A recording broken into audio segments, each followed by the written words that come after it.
So, welcome to me talking about stuff for bicycling off-road with.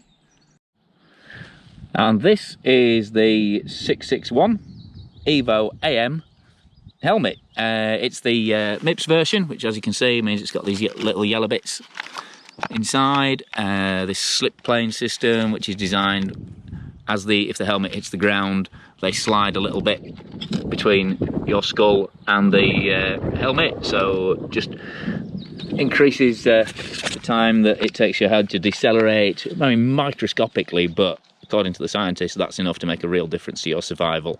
Big news here is that's a proper BOA dial on the back, the people who make the shoe dials. So you've got very, you've got a posh name on it, really. I mean, it does the same as most other dials, but with a little bit more sort of fine adjustment than some setups.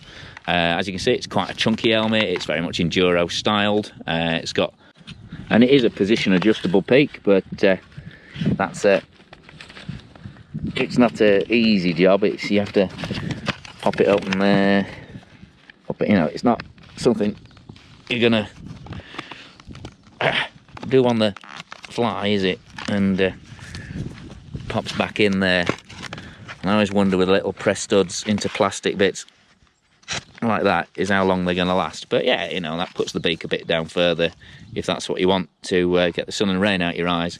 And it is a fair old amount of coverage from this beak on here, and it's definitely nice and stiff.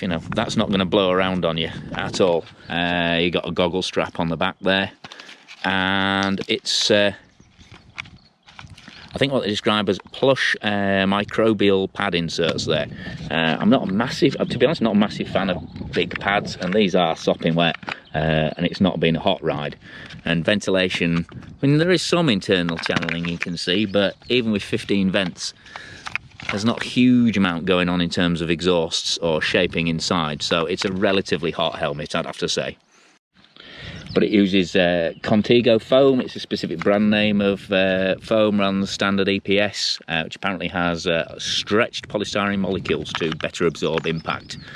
And so it should be safer from that point of view, as well as the MIPS point of view. They do a standard one that's non-MIPS, which gets a standard EPS foam liner with the same shell size.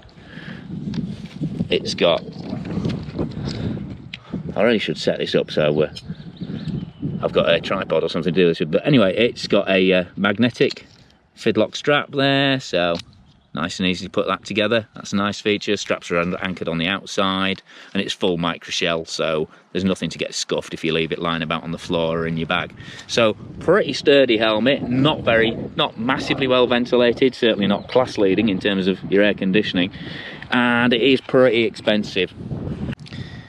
This MIPS version is €195, so that's 174 quid, and the standard lid is €120.